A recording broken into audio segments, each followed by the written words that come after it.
Em 1958, um avião da Aerolíneas Argentinas, cheio de ouro, fez um pouso forçado na Ilha Grande. O que aconteceu depois é digno de um senta que lá vem história.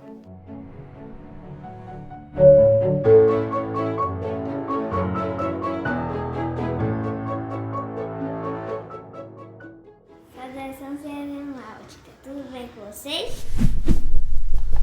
Tudo bem. 1958. O rock estava bombando lá por fora. E falando nisso, você já ouviu falar de Rocksmith Plus? Muita gente me pergunta se eu sei tocar algum instrumento. Eu nunca toquei, sou um frustrado, então não sei tocar instrumentos musicais. Mas isso agora está mudando, porque eu estou aprendendo a tocar guitarra com Rocksmith Plus, que é um jogo sensacional produzido pela Ubisoft. Na verdade, é mais que um jogo, é um serviço que vai te ajudar a aprender a tocar guitarra, ou violão, ou baixo, instrumentos de corda, com um monte de músicas que você gosta. São mais de 5.000 músicas com recursos de feedback em tempo real.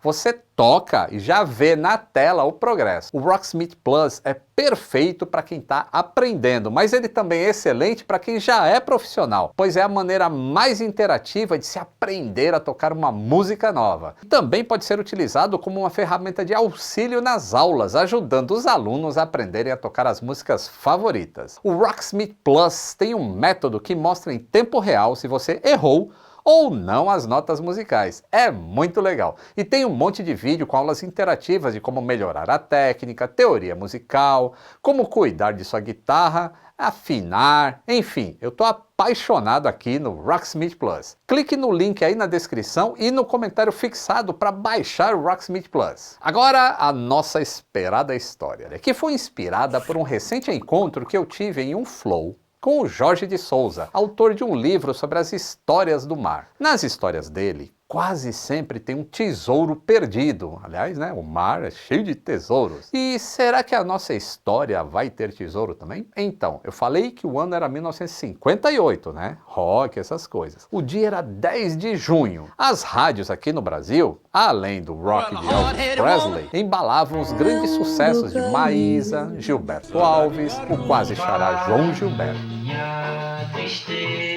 As ondas do mar iam para lá e para cá tranquilamente naquela manhã de sol em uma praia selvagem e de difícil acesso, na região da Ilha Grande, que é um arquipélago situado ali no município de Angra dos Reis, litoral sul do Rio de Janeiro. Tudo seguia calmamente naquele paraíso até que de repente algo vem descendo apressado do céu. Seria um pássaro?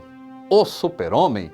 Aliás, o Super-Homem devia ser novinho em 1958, né? Não, é um avião. É isso mesmo, no meio de uma praia sem moradores e sem praticamente nenhuma intervenção humana, vem surgindo do céu em direção à água por volta das 11h40 da manhã, um quadrimotor aparentemente desgovernado. Não é roteiro de Lost não, tá? É um moderníssimo, para a época, DC-6 da Aerolíneas Argentinas, de matrícula Lima Victor Alfa Delta Victor, que havia decolado do Rio de Janeiro às 10h50 e estava indo para Buenos Aires, como parte de uma viagem iniciada em Amsterdã.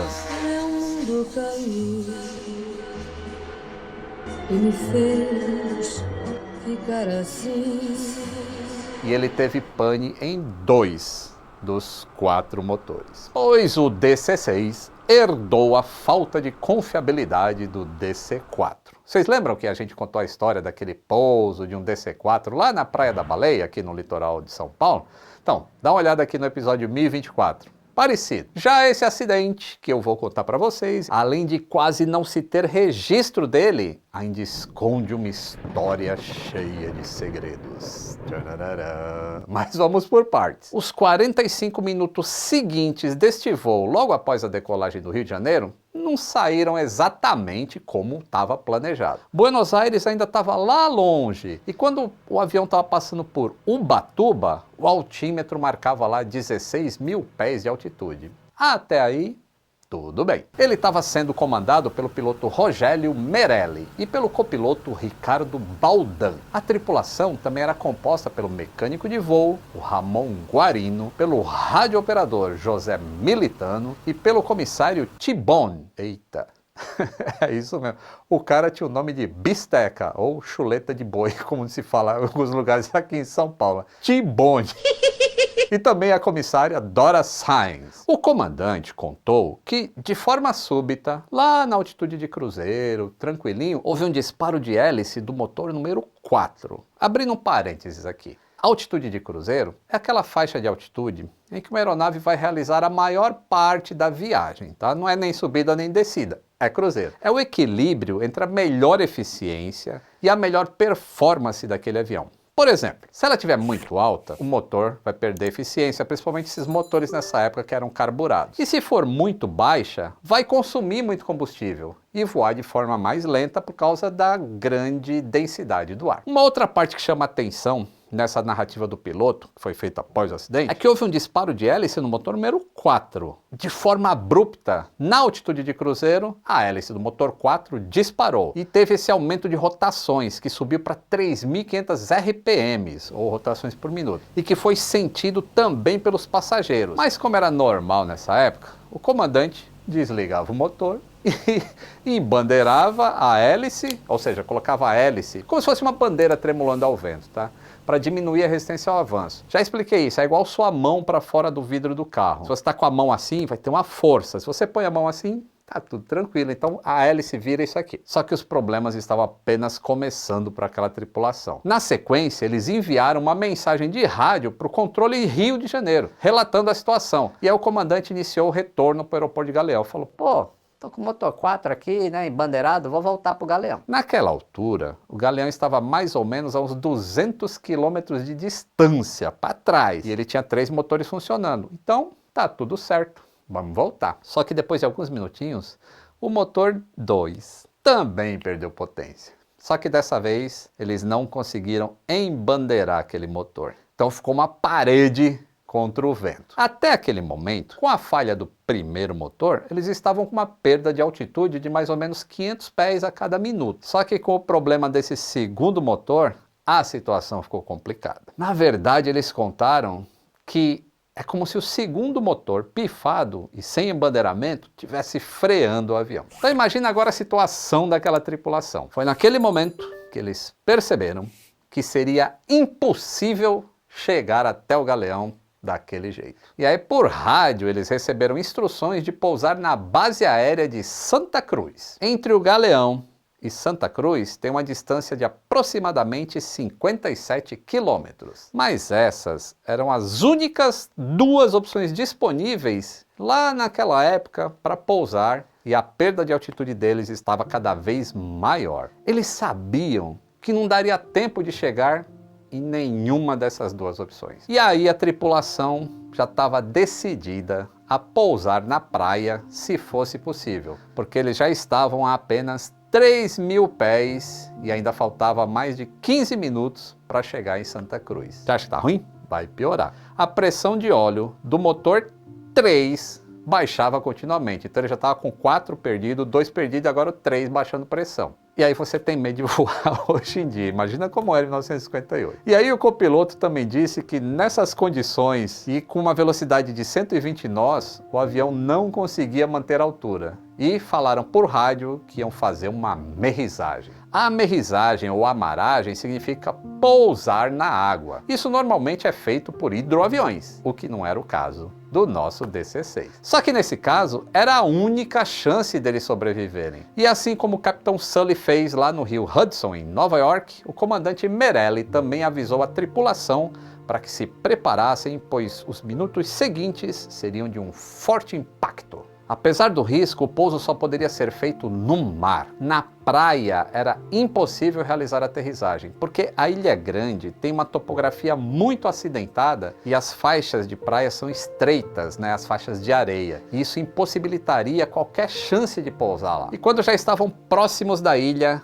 e apenas 3.000 pés de altitude, que daí cerca de 900 metros, foi aplicado nos 2 motores que ainda estavam funcionando, no caso era o número 1 e o número 3, a potência máxima de decolagem, para garantir que o pouso forçado realmente desse certo.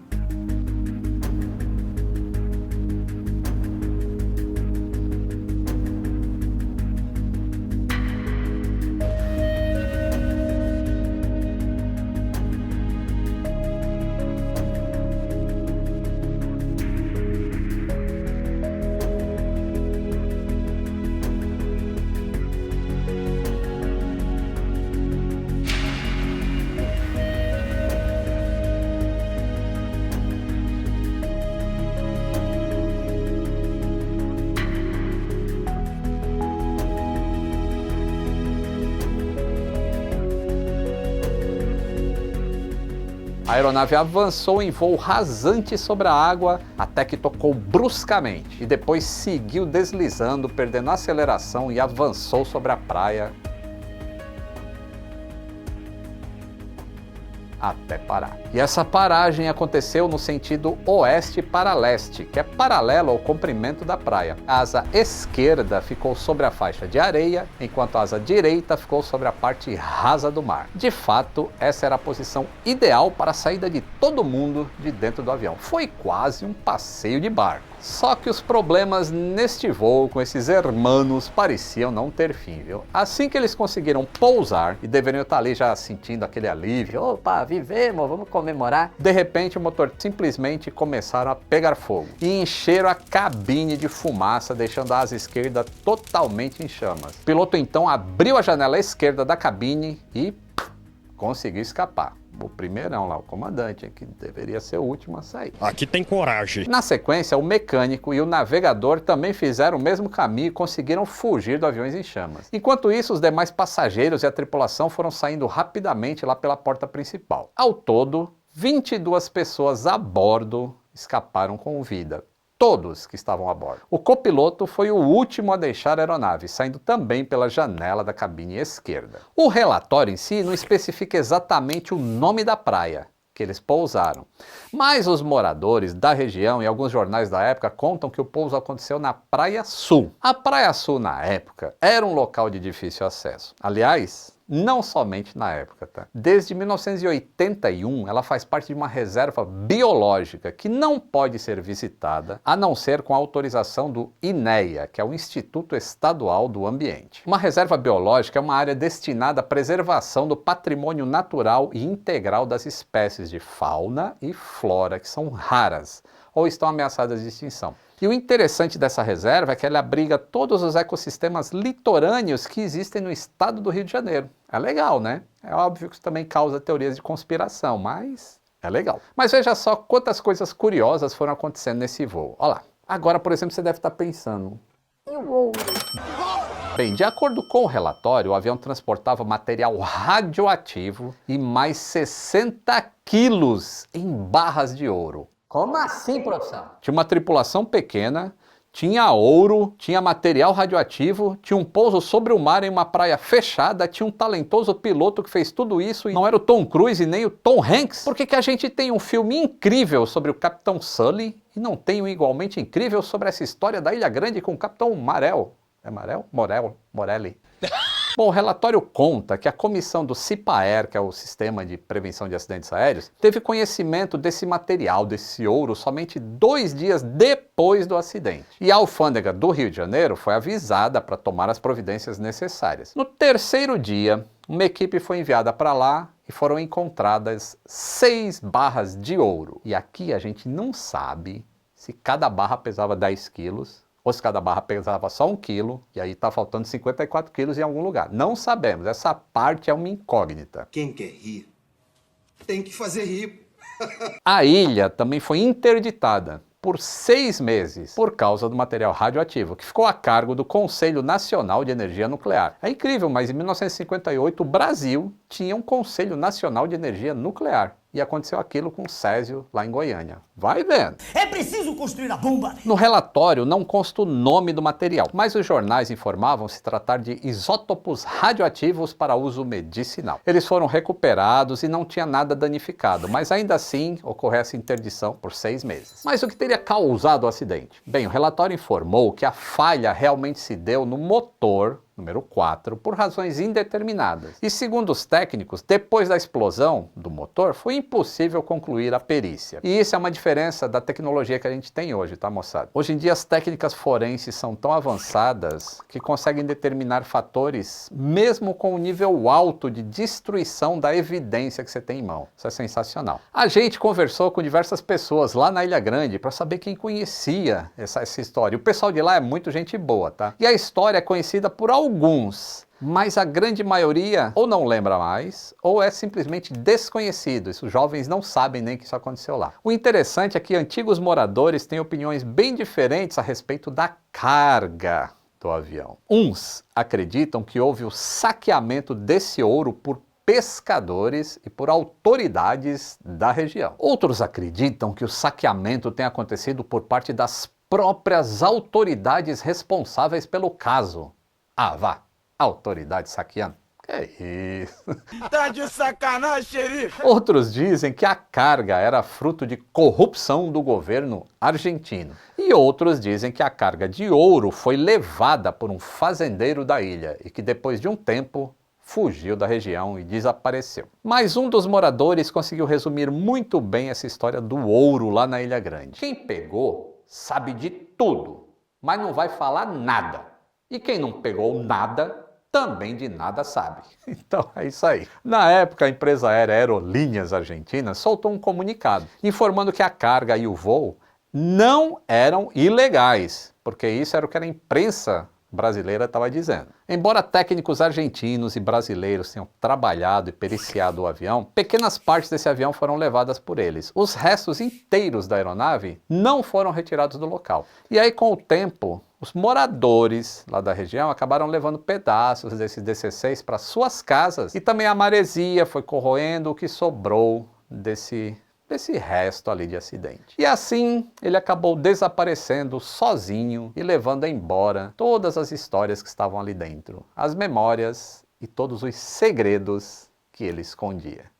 Que história, hein? Espero que vocês compartilhem com seus amigos esse trabalho que a gente tem de produzir estes vídeos. E por favor, apoiem o canal para a gente continuar as nossas histórias de aviação. É só clicar no botão Seja Membro, ajuda bastante, o seu nome aparece aqui para sempre nos créditos como apoiador e você ainda ganha desconto na loja do Aviões e Músicas. Um grande abraço e até o próximo voo!